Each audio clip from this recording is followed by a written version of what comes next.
nandito ang MNLF. Ipatawag lang kami ni Vice President and we are ready. The MNLF is always ready. Dapat hindi nila ginawa kay Vice President Inday yan. Very obvious talaga na sana sa panawagan niya, pamilya niya, mother, mga anak, nandito ang MNLF. Ipatawag lang kami ni Vice President and we are ready. The MNLF is always ready. General Marbel, nawala na yung kuwan niya eh. Nawala na yung trust ng taong bayan sa kanya. So nangyari ngayon. Very obvious ang ginawa na magtanggal ng security para the Vice President will be open to any accident, incident, whatever. Vulnerable yan. So, parang ipamukha sa buong mundo na yan, nag-iisa na lang siya, etc. Parang matanggalan ng pwersa, talagang vulnerable siya. So it is a violation yan. Pagdating po sa usaping seguridad, ang pangalawang Pangulo po ba ay nakikita ninyo, ma-assess nyo ba na walang banta laban sa kanya? Very obvious.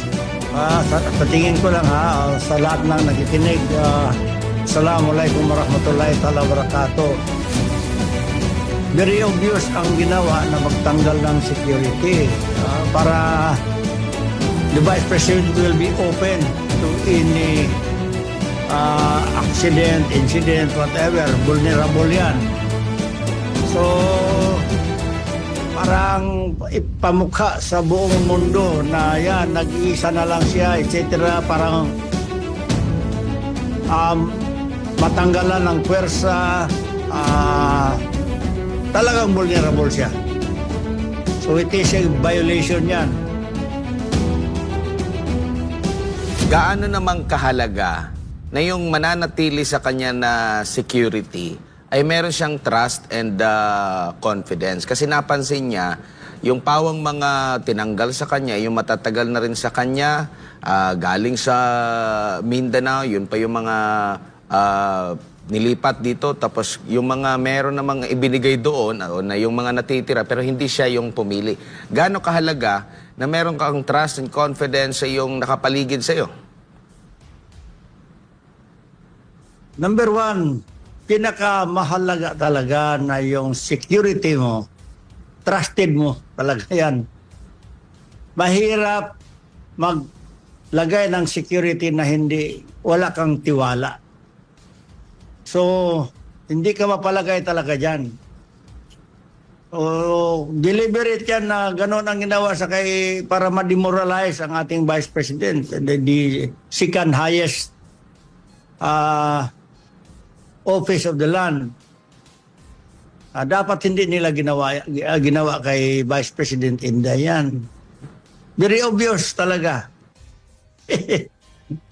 Opo, at si Senador Ronald Bato de la Rosa nag-post po na kumbaga nanawagan sa lahat ng mga nasa o galing ba sa security sector o marunong ng armed combat na willing, no, bayanihan para sa pagbibigay ng seguridad dito kay Vice President Inday Sara.